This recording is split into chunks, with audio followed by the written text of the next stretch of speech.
오늘부터 예수님께서 이 세상에 구유로 태어나신 날까지를 대강절, 대림절 이렇게도 부릅니다. 대림절 기간입니다. 그래서 예수님의 그 탄생을 기다리는 마음으로 4주간 이렇게 기다리면서 그 색깔은 여러분 앞에 보시면 초를 켜놓고 보라색으로 해놨는데 보라색입니다. 그래서 이 보라색을 상징하는 것은 그 예수님의 오심을 기다리자라고 하는 것입니다. 촛불을 켜는 이유가 있습니다. 촛불을 켜는 이유는 우리 이제 개신교가 1517년에 개혁을 통해서 이렇게 이제 개신교가 탄생했잖아요. 그러면서 그 가톨릭의 많은 부분들을 다 없애버렸습니다. 그런데 사실은 그 가톨릭의 많은 그런 좋은 부분들이 많이 있거든요. 그냥 우리가 지금 이렇게 예배를 드리고 있으니까 우리 것만 맞다 이렇게 생각을 하면 안 됩니다. 예배의 형식은 다 다릅니다. 문화가 다르기 때문에 그 문화에 맞게 옷을 입은 겁니다. 그래서 요즘에는 이제 그 가톨릭의 좋은 것들을 이렇게 개신교가 이렇게 끌어들여서 이렇게 하려고 하는 것들이 있습니다. 특별히 이제 목사님들이 그런 것들을 추구하는데 그 추구하는 것들 가운데 이렇게 초를 이제 켠다든지 또는 이제 그 색깔을 이렇게 나타내는 것도 그걸 이제 사람들로 하여금 보게 만드는 것이죠. 보게 만드는 것이고 그리고 이제 우리 보통 개신교의 기도라고 하는 것은 보통은 이제 대부분 통성기도 여기에서 이제 벗어나지를 못하는데 이제 침묵기도를 이제 드려오게 되었습니다. 그래서 우리 교회는 수요 밤 기도회와 이렇게 주일 낮에는 이렇게 통성기도를 하지만은 새벽기도회 때는 침묵기도를 합니다. 침묵기도를 하는 것은 이제 그 침묵을 통해서 우리의 내면을 이제 들여다보는 그런 이제 시간을 이제 갖는 것입니다. 그래서 그것도 사실은 이제 어떻게 보면은 가톨릭의 그런 기도의 어떤 형태들을 이제 우리가 이제 가지고 온 것이라 이렇게 생각을 하시면 되겠습니다. 우리가 지금 주일날 지금 제가 남은 만 70세까지 제가 남은 그 은퇴할 때까지 이제 여러 말씀들을 나누었는데 제가 은퇴할 때까지 이제 창세기, 마태복음, 출애굽기, 마가복음 이렇게 구약과 신약을 왔다 갔다 하면서 이렇게 말씀을 나누려고 합니다. 한 장씩 한 장씩 말씀을 나누는 것이 아니고 그 책에서 제가 드리고 싶은 설교하고 싶은 내용들을 몇 번 이렇게 말씀을 나누려고 합니다. 지난 시간까지 출애굽기를 다 마치고 이제 우리가 다시 이제 신약으로 넘어와서 마가복음의 말씀을 나누려고 합니다. 마가복음의 특징이 몇 가지 있는데 그 가운데서 한 2가지 정도 말씀을 드리면 하나는 마가복음은 16장으로 되어 있어요. 우리가 마태, 마가, 누가복음을 공관복음서라고 합니다. 공관복음서라고 하는 것은 우리가 이제 성경 통독을 하면서 조금 알으셨을 거예요. 자꾸 나왔던 내용들이 또 나오고 또 나오죠. 서로 연결되었다 이 말입니다. 그래서 마태, 마가, 누가복음은 서로 연결되어서 공관복음이라 이렇게 부릅니다. 그런데 왜 이런 현상이 일어났느냐? 복음서 중에서 가장 먼저 쓰여진 복음서가 마가복음입니다. 마가복음. 우리가 지금 이제 말씀 나누려고 하는 마가복음입니다. 마가복음은 16장밖에 되지 않습니다. 그런데 마태복음과 누가복음은 굉장히 깁니다. 굉장히 길어요. 그러면 그 길어진 이유가 있어요.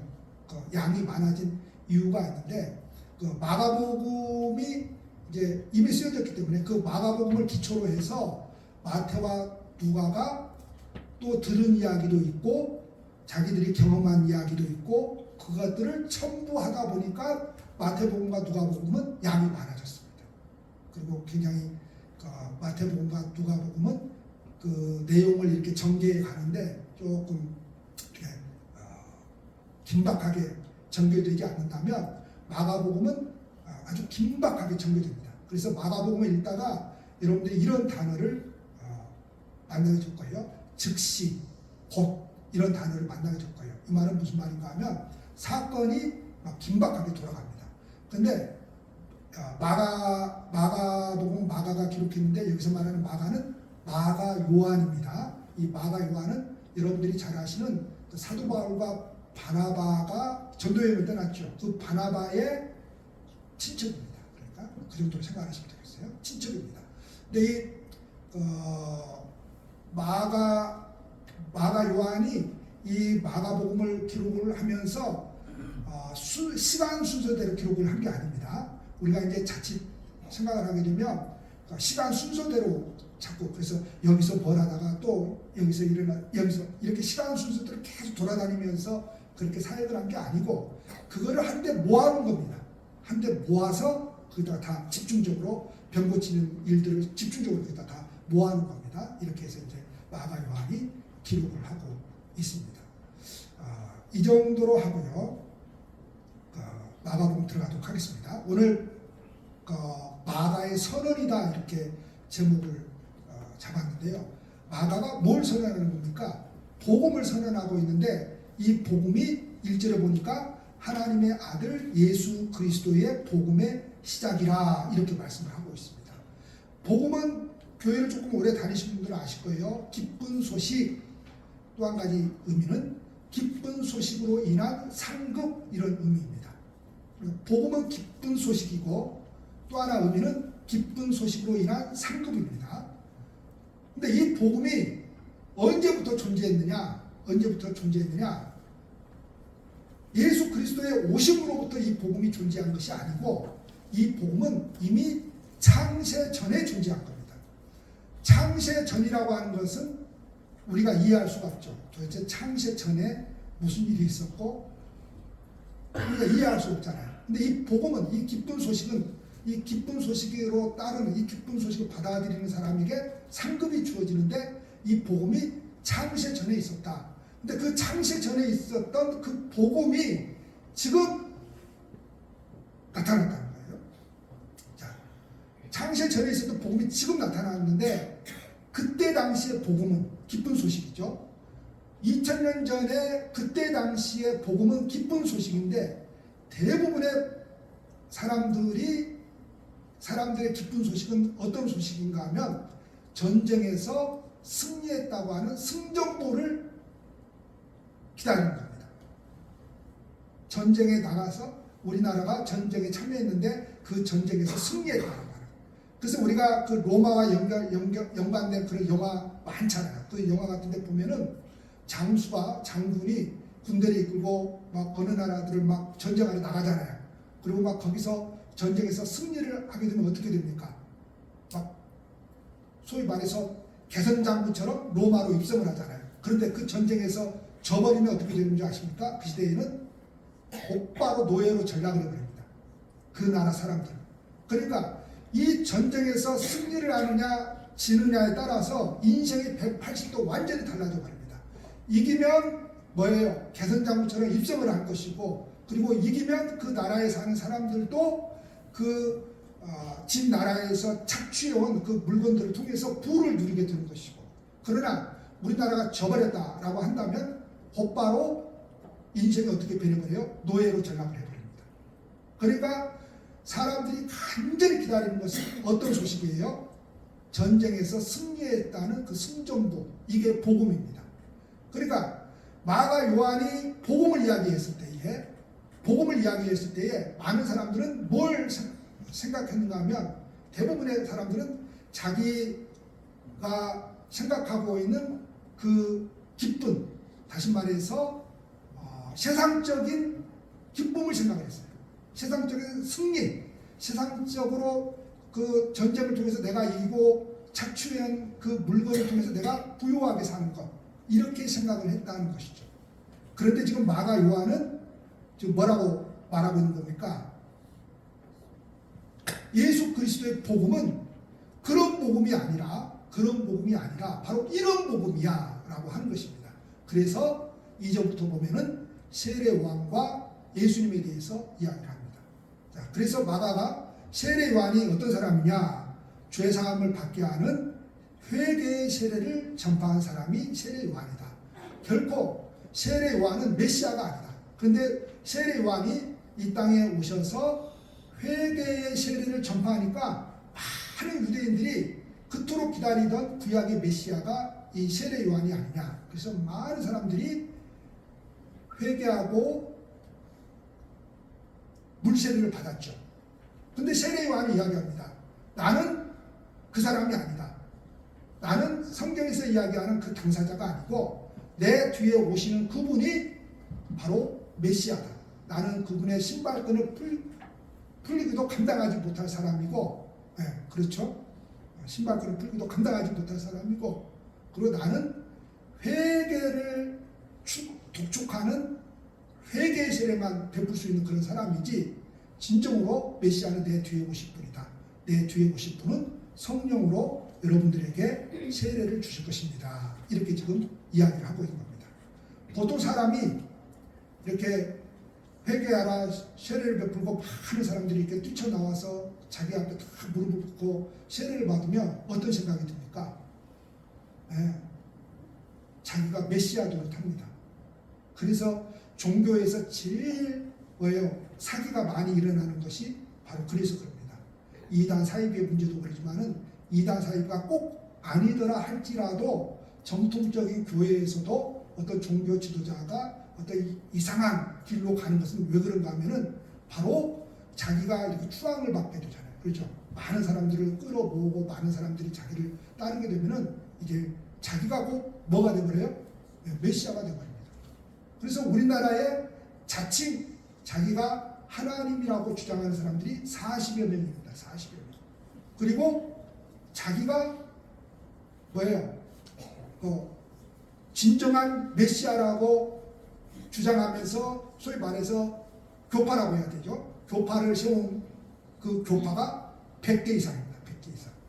그러니까 우리나라에 얼마나 많은 이단 사이비가 존재한다라고 하는 것을 우리가 알 수 있죠.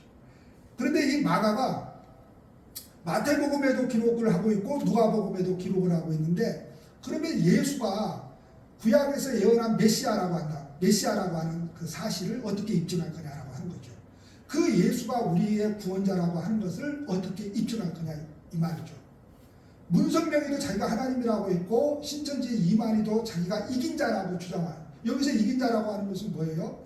교묘하게 말씀을 속이지만은 이긴 자가 예수 그리스도거든요. 그러니까 본인이 곧 예수 그리스도가 되는 거거든요.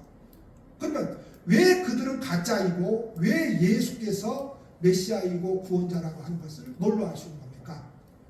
마태복음에 보면 하늘로부터 소리가 있어 말씀하시되 이는 내 사랑하는 아들이요 내 기뻐하는 자라. 자, 누가복음에도 똑같이 비슷하게 기록이 되어 있습니다. 다시 말해서 우리가 믿는 예수께서 우리의 구원자가 되신 것은, 메시아가 되신 것은 누가 이야기한 거예요? 하나님이 직접 이야기해 주신 거다 이 말이죠. 하나님이 직접 이야기해 주신 것이다. 그래서 이것이 실제 사건이었다라고 하는 것을 지금 마가가 이야기를 하고 있는 겁니다. 그러면서 우리가 오늘 본문을 읽지 않았지만 14절부터 20절까지 그 예수님과 제자들 이야기에서 이 마가가 어떻게 이 글을 쓰고 있는가 하면은, 글을 쓸 때는 우리 옛날에 학교 다닐 때 배웠죠.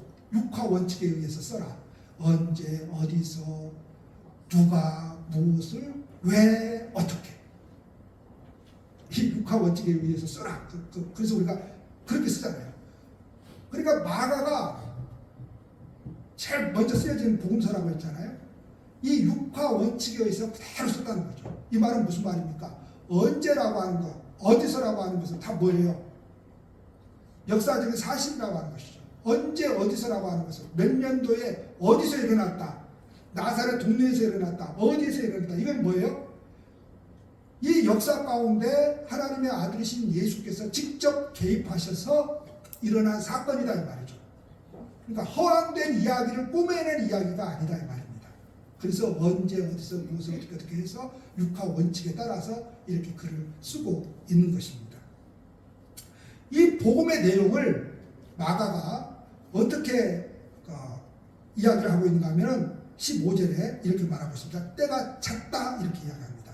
자, 때가 찼다. 때라고 하는 것은 뭘 말합니까? 시간을 말하죠. 시간이 되었다라고 하는 겁니다. 어떤 시간이 되었다라고 하는 겁니까? 하나님의 나라가 가까이 왔다라고 하는 거죠. 자, 그러면 여기서 말하는 시간은 어떤 시간을 말합니까? 사람이 생각하는 시간이 있고 하나님이 생각하는 시간이 있습니다. 우리가 이제 신앙생활을 하면서 우리의 바라는 것도 있고 우리의 기도 제목이 있고 우리의 소원이 있잖아요. 그러면 그러한 것들이 언제 응답되기를 바랍니까? 지금 그냥 곧장 응답되기를 바라죠. 고생 안 하고 막 40일 금식기도 안 들어가도 그냥 내가 교회에 한번 딱 와가지고 딱 기도하면 그냥 곧장 이루어지기를 바라죠. 내가 살아가는 현실 가운데서 나타나기를 바라잖아요. 그런 게 아닙니다. 그런 게 아니기 때문에 힘이 듭니다. 여러분. 하나님 믿는 것이. 만약에 우리가 하나님을 믿는데 내가 원하고 바라는 것이 어떤 내 문제나 어떤 내가 바라는 것 원하는 것들이 그냥 내가 원하는 시간에 딱딱딱딱 응답이 되면 얼마나 좋겠어요. 내가 고쳐야 될 부분들이 그냥 기도 한번 해가지고 딱 고쳐지면 얼마나 좋겠어요. 근데 여러분 내가 고쳐야 될 부분들이 얼마나 많습니까? 신앙의 내용으로 말씀으로. 그런데 30년을 가도 40년을 가도 고쳐집니까? 안 고쳐집니까? 네, 그 성질은 여전히 살아있어서 집에 들어가면 사람을 잡잖아요. 이게 예수를 안 믿는 사람이 아니고 예수를 믿어도 그렇다 이 말입니다. 그러니까 우리가 자꾸 오해하는 부분이 있는데 그게 뭔가 하면 예수를 믿으면 달라져야지 이거예요. 그래서 믿은 겁니다. 그래서 자꾸만 예수를 믿으면 달라져야지 그러면서 뭐가 달라지기를 원하죠? 외적인 눈에 보이는 것들이 달라지기를 원합니다. 물론 눈에 보이는 외적인 것들이 달라져요. 그렇지만은 하나님께서 우리에게 달라지기를 원하시는 그 원래의 그 말씀은 우리의 속사람이 달라지는 거예요. 우리의 속사람이 달라지는 거예요. 그래서 성령이 우리 안에 들어오시며 우리의 속사람이 1차적으로 달라지는 거예요. 근데 우리는 자꾸만 이 속사람의 변화를 보지 않고 자꾸만 목사를 볼 때에 장로를 볼 때에 교회를 조금 오래 다녔다라고 하는 사람들을 볼 때에 뭐예요? 겉모습을 보죠. 그래가지고 실수 하나를 하면 저 목사도 아니야 그러죠. 실수 하나 하면 저게 어떻게 장로냐 그러죠. 그럴 수 없다는 거죠. 그렇지 않습니다, 여러분. 그렇지 않습니다. 그런 게 아닙니다. 그런 게 아니에요. 자, 때가 찼다. 누구의 시간이 되었다는 겁니까? 하나님의 시간이 되었다라고 하는 것이죠. 그래서 우리가 아무리 간절하게 애원을 하는 것이 있어도 바라는 것이 있어도 그것이 하나님의 시간이 되어야 되는 거예요. 우리 남편 구원받기 원하죠. 교회 좀 제발 다녔으면 얼마나 원하는 겁니까? 그런데 가장 힘든 게 식구들 구원시키기가 그렇게 힘든 겁니다. 식구들이 나를 제일 사랑하잖아요. 내 말을 제일 잘 들을 것 같잖아요. 근데 아닙니다. 식구들 구원하기가 그렇게 힘듭니다. 왜요? 내가 가장 적나라하게 보여지는 곳이 어디죠? 집이거든요. 집이거든요. 그러니까 집안 식구들이 내 모습을 보고 어떤 생각을 갖게 돼요? 나 같으면 네가 믿는 교회는 안 다니거든.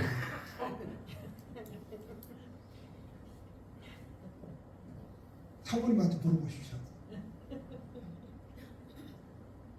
목사하고 살면 술도 안 먹고 담배도 안 피고 구박도 안 하고 구타도 안 하고 욕도 안 하고 그러니까 참 편하게 살겠다. 가서 물어보세요. 그러면 집사님이 데리고 사세요. 왜요? 가장 집안에서 적나라하게 드러난 것이기 때문에. 근데 그런 사람이 적나라하게 드러난 내 인간적인 모습의 사람이 교회 좀 가자, 예수 믿어야 구원받는다. 그러면 이게 먹게 들어가요? 안 먹게 들어가요?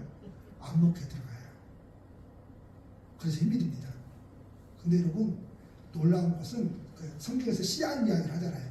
씨가 뿌려지면요 신기하게도 그 씨를 통해서 다 한 사람씩 한 사람씩 구원해내요. 우리 집안도 원래 기독교 집안이 아니었어요. 원래 아니었어요. 우리 오시 집안은 술만 처먹을 줄 알지. 우리 마을에 가도 오시 집안은 술만 처먹을 줄 알지 교회하고는 멀어요. 근데 씨가 하나 떨어지니까 우리 형님네도 예수 믿고 저도 예수 믿고 그러는 거예요. 그러면서 주여정도 나오고 그러다 보니까 우리 어머니 내가 신앙한다니까 우리 교회 안 다니는 우리 어머니 아버지도 아들 신앙한다고 하니까 아들 위해서 교회 나가는 거예요. 아들 위해서. 근데 신기해요. 한 10년은 믿음이 안 들어가요. 딱 보면 알거든요. 근데 한 10년 정도 지나니까요, 신기하게도 말이 달라져요. 언어가 달라져요. 언어가 달라진다는 것은 무슨 이쁜 말을 하고 이 말이 아니에요. 믿음의 말을 하더라 이 말이에요. 믿음의 말을 하더라 이 말이에요. 그래서 하늘나라 가셨어요. 그러니까 지금은 내가 답답할 수도 있어요. 그런데 여러분, 하나님의 시간을 기다려야 돼요. 바로 하나님의 나라가 임하는 그 시간이 있어요. 그런데 그 하나님의 나라가 어떻게 와요? 그 하나님의 나라가 보여지는 나라로 오는 게 아니에요. 회개해라, 복음을 믿으라죠. 근데 이 회개했다, 복음을 믿었다, 이것이 특별히 겉으로 드러나지 않습니다. 그냥 회개하고 복음을 믿으면 그냥 막 곧장 성경을 진짜 거룩하게 하고 다니고, 말도 아름다운 말만 사용하고, 신호도 한 번도 안 어기고, 누가 차 타고 가다가 잘못하는 큰 소리 안 치고. 근데 신기하게도 장로가 돼도 목사가 돼도 차를 타고 가서 운전하다가 누가 그러면 야이! 그러니까 그런 것이 달라지는 게 아니에요. 그건 성질이잖아요. 우리의 성질이 달라지는 게 아니에요. 뭐가 달라져요? 우리의 속사람이 달라지는 거예요. 우리의 속사람이 달라지는 거예요. 자, 그 하나님의 나라가 보이지 않는 하나님의 나라로 오는 거예요. 그래서 또 힘들어요. 그래서 그 전에 하나님의 나라는 보여지는 하나님의 나라로 이야기했어요. 그게 뭐죠? 성막이었고 성전이었어요. 제사장이었고 제사장들이 입는 옷들이었고, 제사드리는 그런, 우리가 이미 출애굽기 때 말씀 다 나눴어요. 그런 친구들은 다 뭘 이야기해 주는 거예요? 장차 메시아를 통해서 도래할 하나님의 나라를 이해를 못 하거든요, 사람은. 그래서 어떻게 이야기를 한다고요? 보여지는 것으로서 설명을 한다고요. 그래서 우리가 하나님을 믿을 때에 중요한 게 한 가지 있어요. 그게 뭐죠? 하나님을 체험했다라고 하는 거죠. 그 하나님을 체험했다라고 하는 것은 뭘 말하는 겁니까? 보여지는 것으로서 하나님께서 나에게 나타나 주신 거예요. 거기에 머물러 있으면 안 돼요. 거기에 머물러 있으면 안 돼요. 그리고 그 보여지는 것을 계속 추구하면 안 돼요. 그러면 바른 신앙을 가지 못해요. 엉뚱한 신앙으로 가게 되는 거예요. 그 보여지는 그 하나님 나라를 이제 보이지 않는 하나님의 나라로, 하나님의 시간이 되어서 내 속으로 들어와 버린 겁니다. 할렐루야. 자, 그리고 16절에서 20절까지 말씀 보면 우리에게 익숙한 제자들을 부르는 장면이 나와요. 베드로, 안드레, 야고보, 요한 이렇게 부르는데, 여기서 마가 요한이 굉장히 신경을 써서 기록을 하고 있는 장면이 있어요. 그게 무엇인가 하면은 복선을 깔고 있는데, 이 말은 무슨 말인가 하면 이 사람들이 어부였다라고 하는 사실이에요. 이 사람들이 이 말을 쓰는 것은 그 사람들을 비하하는 게 아니에요. 그런 직업을 갖는 사람들을 비하하는 게 아니에요. 다시 말해서 특별할 것이 없었던 사람들이다 이 말이죠. 꼭 거기는 갈릴리 호수 지역에서 지금 예수님께서 사역을 하기 때문에 그 사람들 지금 만나는 거 아니에요. 그럼 거기에서 그래도 꽤나 먹고 사는 사람들은 그래도 갈릴리 호수를 통해서 배를 통해서 먹고 산 사람들이거든요. 오늘 우리를 보십시오. 우리가 어디 특별한 사람이었는지 생각해요. 보통 되거나 나는 특별한 사람이야 그러지 말고, 뭐 얼마나 들었어요. 집안이 얼마나 대단해. 난 내가 무슨 노래 같아요? 요새 아주 유명한 노래가 있는데, 난 내가 아니요, 유행가. 뭐든지 할 수 있어요. 그래, 유행가. 난 내가 하늘의 별이라고 생각했다는 거예요. 그 노래 아주 요새 아주 히트를 치고 있는데,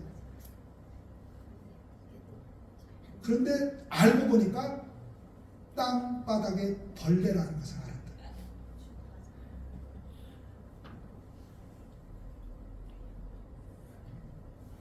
그러니까 지금 이 마가가 그 예수님께서 부르신 그 어부라고 하는 것을 지금 강조하고 있는데 왜 강조하고 있느냐? 특별할 것이 없었다라고 하는 것이죠. 근데 그 특별할 것이 없는 사람들을 불러서 그 다음 말씀, 그 다음 절을 보니까 우리가 너무나 잘 아는 말씀이에요. 나를 따라오너라 내가 너희로 사람을 낚는 어부가 되게 하리라. 자, 사람을 낚는 어부, 마가가 강조한 내용을 분명히 짚고 보니까 예수님께서 그들을 부르시면서 하신 말씀에 우리의 이목을 집중시키라고 하는 거예요. 지금 마가는 예수님의 표현을 보다 아주 의미심장하게 말을 하고 있는 겁니다. 자, 20절에 보면은 많은 사람들이 오해하는 부분이 있어요. 이 제자들을 부르면서 부를 때에 이 제자들이 예수님을 따르는 이 장면에서 많은 사람들이 오해하는 부분이 있어요. 저와 여러분들도 마찬가지고요.